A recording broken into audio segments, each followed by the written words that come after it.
Had either Sam or Curly understood Italian, they would have been able to stop the plane taking off, for they heard the warning coming over the plane's wireless but did not understand a word of it.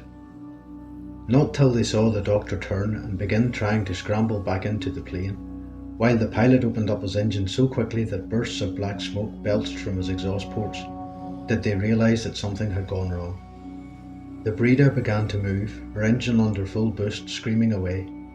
The doctor, his bag lying on the sand, was making frantic efforts to get his feet off the ground. Sam lifted his rifle, took aim at the pilot and fired. There was only a faint click. He worked the bolt, but no round was ejected, nor a new one pushed home into the breech. The magazine was empty. Curly, on the other hand, dropped his Italian rifle and raced after the plane. It was gathering speed, and now the doctor had got his feet off the ground. In another 20 seconds or so he would have been clear. The chunkily built Yorkshireman spoiled everything. He raced alongside and made a flying tackle. It was a crazy, dangerous thing to do, but it came off. His hands closed over the doctor's legs, just below the knee, and the jerk as Curly's weight came on him broke the Italian's hold. He gave a despairing scream, and even that was cut short as he hit the ground, to have every last ounce of wind bounced out of his lungs. The plane lurched, its tail came up, and a few moments later it was airborne. Below, panting and looking ruefully at his right elbow, from which a chunk of skin had been scraped, Curly managed a, "Boy, oh boy, what a pity the selectors of Featherstone Rovers didn't see that. You'd have been great in the team the next time you got home. Not even the great Sullivan ever tackled better than me just now." He wiped his mouth with the back of his hand, then looked through the dust cloud at the Breda. The fighter was making height rapidly, and then it began to bank. At 500 feet it turned and came in at a fast pace, diving. So it seemed to Curly, right next to him. "Cor, this is it," he groaned, and tried to get to his feet. But under full throttle, the Breda has a maximum speed of some 260 miles per hour, and the startled and angry pilot was still giving his engine full boost. He had lined his sights on the Britisher, and his thumbs were on the gun trips, when he realised there was another figure by the side of the chunky enemy. One short burst left the guns, then the pilot pulled up the nose of his plane, hoping that he had not wiped out his own countrymen as well as the Britisher. It had indeed been a near squeak for Curly, for the hail of bullets kicked up the desert dust not more than 40 yards ahead of him. If the pilot had kept his thumbs on the gun trips for another second, Curly Bates would have stopped taking an interest in the war, Featherstone Rovers, or anything else. "I think I'd better sit by you, my old pal," Curly decided, dropping to his knees and turning the gasping, badly shaken Italian doctor over. "Come on, my lad, sit up, you're not dead." It was a wise move to remain with the doctor, for the Breda pilot buzzed them 3 times, coming down so low that he raised the cloud of dust the 3rd time, making Britisher and Italian cough and splutter. "Wave to him," Curly ordered, "then he'll know you're alive." And grabbing the dazed Italian's right arm, he swung it to and fro. Whether the pilot saw the movement and decided he dare not fire for fear of killing the doctor, only he knew. What resulted, however, was a quick circling of the fort, and then the plane was heading southwest for Makili. From that moment, things moved. Ted started the lorry engine, then called for China and Sam. China looked around the barrack room. The Italians had heard the roar of an aircraft engine. They had heard the short burst of machine gun fire and were wondering, hoping that reinforcements had arrived in the nick of time. China took an Italian grenade from his pocket, tossed it a few inches into the air and caught it. Then he looked at the silent, almost mesmerised Italians. "Now listen to me, I'm leaving you. I don't want anybody to start crying over that. We might meet again, so don't worry too much. One thing, I'm going to leave this little present for you. It isn't going to do anybody any harm, providing you do one thing. Get to the far end of the room and lie down. Are you with me? Do you understand?" There was a hurried chorus of, "Si, si, signor, we understand." Then a sudden babble of Italian as the men who spoke English translated for their comrades who only spoke Italian. The result of the interpretation of China's message was a dive for the far end of the room. Beds were turned on their sides as men tried to build a barricade against flying fragments. From outside came a stentorian bellow from Ted for China to come immediately. "Coming, Sarge," China yelled, and watched by as many of the 80 men as could cock an eye and still keep behind some cover, the Yorkshireman hooked his thumb slowly into the ring of the hand grenade, then jerked. There was a chorus of gasps from the Italians, and then a shuffling as they huddled down, anxious to get as low as possible and so avoid shrapnel when the grenade exploded. A few moments later, the door of the barrack room slammed shut as China raced out and made for the lorry. Behind him, the garrison of the fort waited, hardly daring to breathe. On the floorboards and in no danger of exploding, the hand grenade stood by the door like a faithful sentry. It would not do any damage to anyone, for China Brown, who loved a joke, had not pulled out the safety pin, he had only pretended to. "Been a long time saying your goodbyes," Ted growled, as China inched his way into the cab alongside a pale-faced Italian doctor. "And don't hog all the room. I want the doctor to be comfortable. Okay behind?" When he got an okay from Sam and Curly in the back of the lorry, Ted let in his clutch. As he did so, there was a sudden crackle of fire from the fort, and bullets sprayed the ground to one side. Sam Foster had been trying to find a comfortable seat among the stores. Curly had been playing with an Italian cigarette lighter he had picked up in the fort kitchen. When the bullets began to fly, however, both men moved with amazing speed. They might almost have been waiting for the crackle of gunfire. Each grabbed a German Smiser Tommy gun. Each lunged for the tailboard of the lorry, and unheard in the roar of the lorry's engine, two safety catches went off with faint clicks. Had the wireless man who had fired that short burst tried another, he would have got more than he wished. But fortunately for him, the automatic he had found had held a magazine which was only half full. "That's what I call ingratitude," Curly chuckled, flipping his safety catch to the on position again. "We treat the Itites as if they were blood brothers. All we ask is a crust of bread, some water. Don't forget the tins of fruit, beef, soups, macaroni, spaghetti, etc," Sam said, grinning. "I'm speaking like the poet. Water and a crust of bread covers all sorts when you're poetically made, as I am," Curly said, winking. "Anyway, look what the ungrateful hounds do. Fire at us." "There's one thing," Sam pointed out. "He's the only one who did. I still can't believe it, Curly. We walked in there with nothing more on us in the shape of weapons than a pocket knife, and Ted talks him into surrendering. You know, he could make a good living talking. Ted could. He's not doing so bad right now," Curly growled. "He's getting sergeant's pay, don't forget, and it's clots like me and you who do the donkey work." Then with a grin, "Don't tell him that or he'd wipe the floor with me." Back in the fort, the wireless operator was trying to contact the Breda fighter which had made such a lucky getaway. He picked up the pilot by radio when that man was getting ready to land in the fading light at Makele. He gave him the news that the raiders, all four of them, had driven away, taking with them the unlucky Italian doctor. His message was acknowledged, and he was told to keep on the air until told to close down. 10 minutes later, by which time the 80 officers and men who had been waiting for China's grenade to explode had spewed out into the night, the wireless set crackled warningly, and then Makele was on the air again. The operator was told to take down a message for the fort commandant. In that message were orders. The commandant was to organise a force immediately and be ready to start out in pursuit of the truck. There would be a new moon in half an hour, and Makele was sending out several fighter planes in the hopes of spotting the truck. They would fit a wireless to one of the trucks and work closely with the planes. The commandant of the fort sent a long report to Derna and Makele over the radio. He stressed that part of Ted Harris's bluff concerning a big raiding force in the desert. The Italians were trying to cover himself now, and talked of a force which included armoured cars, light tanks, mini-troop carrying trucks, and even some light guns. He wanted his own superiors to feel that he had surrendered the fort without a fight, simply to save unnecessary bloodshed. As a result, a number of troop carriers bound for the east to strengthen Rommel at El Alamein were halted and stood to on the coast road, waiting to know exactly where the desert column was. The air was thick with reports and orders concerning the mysterious desert column which had forced the desert fort to surrender, and then had had the impudence to lure a doctor from Makele. Rommel's headquarters were informed of the desert column. Plans were hastily made for dealing with it should it try to put a stranglehold on the coast road or sweep down to Tobruk and try to attack Rommel in the rear. British headquarters picked up many of these messages, and when the decoders started to bring in the strange messages which told of this strong desert column operating so far behind the enemy lines, there were frowns and hurried inquiries. Had the SAS or the Long Range Desert Group got a force out where the alarm had been given? It took some time to get Siwa by radio, and the answer from the Desert Oasis was that Colonel Pomfret and Major Corey were out with a small force of men with jeeps and trucks, but radio contact had been lost. Whether they were the mysterious desert force, Siwa could not say. It was a puzzle to the British and a worry to Rommel's staff, but they lined up men and materials to meet the menace. In the desert itself, Ted Harris sucked at the cold stub of a cigarette. and kept his foot down on the accelerator pedal of their stolen lorry. The Italian doctor at his side kept accepting cigarettes from China Brown. The lorry heaved and groaned its way across an escarpment covered with rocks, and it was a tribute to the tyres that there were no punctures.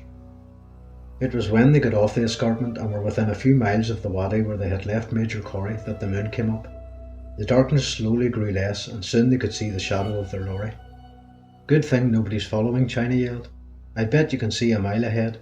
I never did like the moon. When it's night it should be dark, same as when it's day it should be light." "But the moon is romantic," the Italian doctor protested. "It is beautiful, the light is soft and white.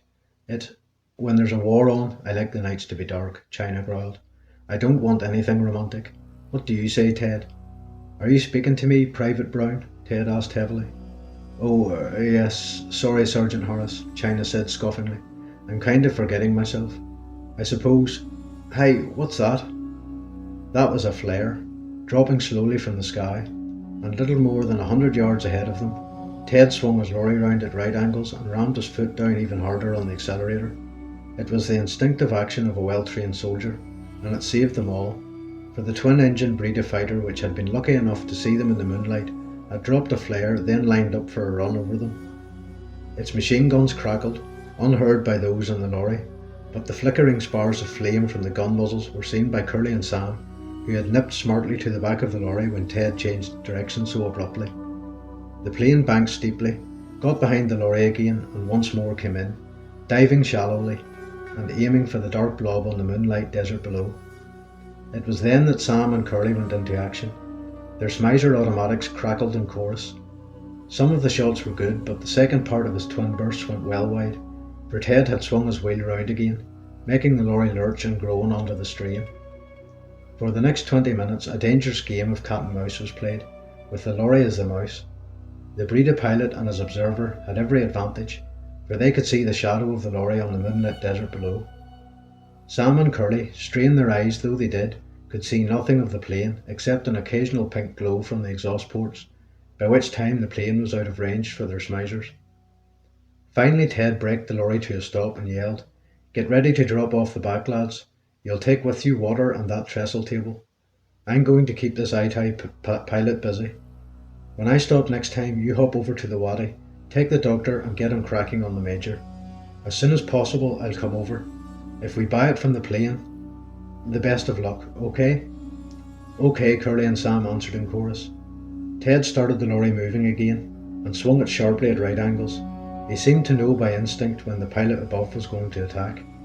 This time barely had the lorry got moving again, than the Breda's guns were hammering and the bullets were kicking up unseen spouts of dust from the spot where the lorry had been only a few moments earlier. Another 5 minutes went by. The Breda dived on them once more. This time bullets ripped through the tail of the lorry, the last few of a long burst, and they both made Sam and Jerry jump back nervously. Ted braked hard. There could not be another attack until the plane had swung around again, located them again, and lined up for another run then. The Italian doctor was ordered out of the cab.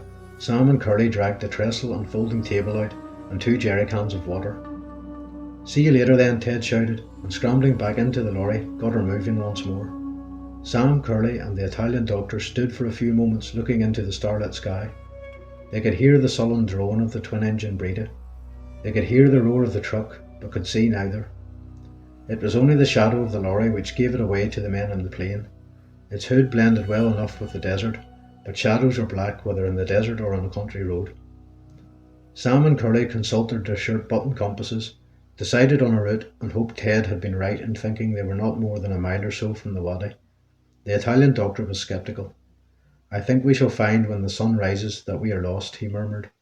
"No man can go this way and that as your driver did and not soon be completely lost. It is impossible to remember which way you go when you have your mind on the plane above you."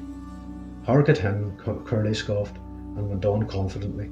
"Listen, Doc, you don't know Ted Harris. Sergeant Harris, I ought to be saying.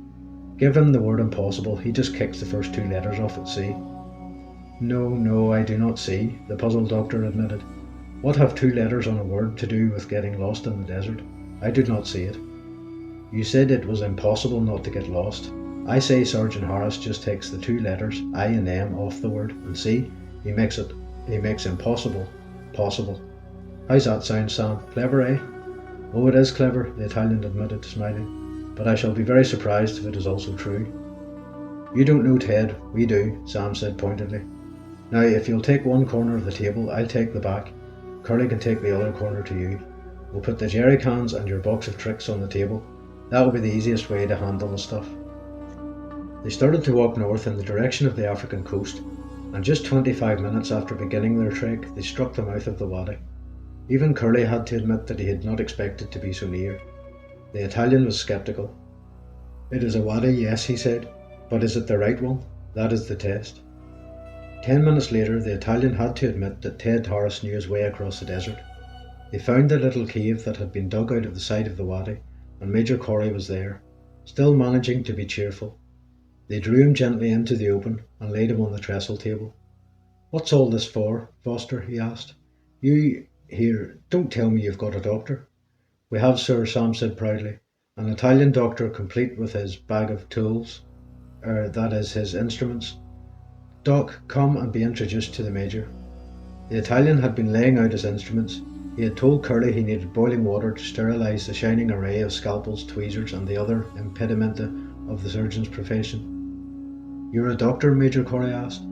That is so, the doctor admitted. I am here to operate on you. I am told you have a piece of shrapnel somewhere near the spine, and that you are paralysed from the hips down. I shall do my best. More than that I cannot promise. You understand that? Yes, was the sober reply. I understand all that. What I don't understand is your generosity in coming here to do this for me. I thought, generosity, the Italian said, then chuckled. Excuse my mirth, Major. I am not being generous. I am a prisoner. You understand? I have been taken prisoner and brought here to operate on you. I think it will make, how do you say it? It will make fighting history, for a surgeon to be kidnapped in order to attend to an injured enemy. It is the sort of thing that does not happen. Yet it has happened. Who are these four men? These incredible four? You know what they have done, eh? The Major shook his head. They hold up the fort between Derna and Makili. 4 men, understand? 4 men only capture a fort with 80 officers and men garrisoning it. Just 4. I know nothing of this until I am informed that an urgent wireless message has come in from the fort. There is a wounded man who needs immediate attention. It is a surgical case, a piece of shrapnel near the spine. Somehow Major Corey managed a little smile as he whispered, Well, that was true enough, I did need immediate attention. The Italian shrugged. If someone had told me this story, I would have laughed at the very nonsense of it. This afternoon I was at Makili, working hard among our own men. Now I am here, a prisoner. It does seem fantastic, Major Corey agreed. So fantastic that I am not sure myself whether to believe it, or whether I shall wake up in a minute and know it is just a dream. It is not a dream, the Italian said, speaking now with more briskness. I have a piece of work to do. You are an enemy, but you are wounded. I am a doctor. I have the skill, the instruments, and I shall operate and hope I will be successful. Now when these 2 unwashed, unshaven assistants have scrubbed their hands, we will turn you over and I shall begin. When the water was near boiling, Sam and Curly were instructed to clean their hands. There was no soap, but they got most of the grime from their fingers with hot water and sand. The surgical instruments were sterilised. The Major was gently turned face down, and the Italian ejected a local anaesthetic around where the shrapnel had entered. By the light of an electric lamp, which was fortunately part of the doctor's emergency equipment, the operation was begun. Curly, looking very pale, stood by to hand the various shining instruments over as the doctor requested. They made a queer picture in the darkness of the wadi. They were still in deep shadow, but where the moon was shining, it turned the other side of the wadi into silver. Sam, keeping their fire just large enough to do its job, but not large enough to allow the flames to lick above the bottom of the dixies, was making a thick soup from tins collected from the fort kitchen. The smell was mouth-watering and made even the Italian doctor turn his head and sniff appreciatively. He was hungry, but not so hungry as the 3 Britishers. Sam kept listening to the persistent drone of aircraft engines, somewhere out there in the desert. He was wondering what was happening to Sergeant Harris and China Brown. The moon was still shining brightly, and the lorry would stand out by reason of the shadow it cast until the moon finally sank below the horizon. Finally it seemed as if the aircraft were beginning to fly much closer to the wadi. The hum became a menacing drone. Sam kept looking southwards, afraid he might see the yellow glow of a fire which would tell him that the stolen German lorry had been hit and set on fire. And she had burned, he murmured, thinking of the jerry cans of petrol they had packed in her, not to mention the tank they had filled up. I think we're going to be darned lucky if we get out of this lot with a whole skin. I know if somebody had stuck up a British fort, the CEO would be hopping mad, especially when he discovered that he had been bluffed by only 4 men in the stolen lorry. Car, if the ITs get hold of us, they'll skin us alive. A few minutes later he thought he heard the sound of the lorry engine. Then he was sure, and the roar of it thundered through the wadi. Sam stepped out, sure that Ted would stop when he reached the spot where the operation was going on. He had eyes like a hawk and would not fail to see the little splash of light above the emergency operating table. "Ted! Ted! Ted!" Sam bellowed as loud as he could as the lorry drew abreast of them, but the roar of the engine never faltered, and a few moments later Ted Harris and the lorry had raced off into the moonlight, sometimes visible, then lost against the blackness of a spot where the wall of the wadi threw a dark shadow. "What's he up to?" Curly called as Sam turned back to his fire. "It isn't like him to make a mistake. He knows where we left the Major." Sam could only shrug. The thought struck him that perhaps the danger from the desert side had grown so great that Ted had decided to make a bolt for it. If he could get onto the coast road he could easily run 30 or 40 miles without being challenged, and so get away from the immediate danger which hung over all of them from the air. As if reading his thoughts, the Italian doctor looked up for a moment to ask, "Your sergeant is getting out, is he?" Perhaps he believes in the saying that he who fights and runs away lives to fight another day. Sometimes it is wise. "You're dead wrong there, sir," Sam protested hotly. "That's one thing our Sarge wouldn't do. He might send us off to try and get out if the position got too hot, but he'd never get out and leave us." "He is like that, eh?" the Italian said, and shrugged as if he found it hard to believe. Sam did not reply, and Curly was tight-lipped as he faced the doctor across the trestle table, handing out shining instruments as they were asked for. The sound of aircraft was louder now, and it was obvious that at least 2 machines were in the air, patrolling backwards and forwards, gradually closing in from the desert to the sea. Then, unexpectedly, when both Sam and Curly were beginning to feel that maybe Ted had deserted them, they heard the roar of the lorry engine once more. "There you are," Sam shouted triumphantly. "He's coming back. What did I tell you? He's not the sort to leave anybody." There was a thunderous droning overhead, and Sam cringed. The plane that had flown across the wadi seemed to be almost at deck level. Actually, it was at 600 feet, and the pilot was trying to pick out the moving object below with his radar set. He was not having much luck and dropped a parachute flare. The darkness was suddenly gone as the magnesium flare came to life, a brilliant eye-searing whiteness which threw up everything in vivid relief. The light was so bright it would have been possible to take photographs, even though it was the middle of the night. The flare lit up the lorry which was charging up the wadi, bumping and rocking over the uneven bed of the dried-up watercourse. Sam and Curly turned to look, wondering what the next move would be, and half expecting to see German or Italian lorries in hot pursuit. Suddenly the lorry turned, and the Italian doctor froze, as it seemed as if the big vehicle must crash right onto him and crush him, the table and the Major against the wall of the wadi. Ted Harris braked with a jerk, which threw China Brown slap against the plate glass windscreen. "You don't get full marks for that," China growled, rubbing his nose and then his forehead. "You might have warned me." The lorry was now in reverse as Ted swung in full right lock to put the vehicle facing in the opposite direction, its bonnet now pointing the way they had just come. The engine was cut and Ted leaped out. The magnesium flare had burned itself out and come to rest, like a glowing cinder some 20 yards away, the parachute falling softly over the red spark and hiding it from view. Running to the back of the lorry, Ted heaved himself over the tailboard, at the same time yelling to China to come round. Sam ran over and was in time to receive a full jerrycan almost in the face. Carted across, Ted snapped, "It's water." "China, where the... Oh, I thought you got lost. Here, take this grub. No use wasting any more of this stuff than we can help." And he tossed a case of stolen foodstuffs into China's arms.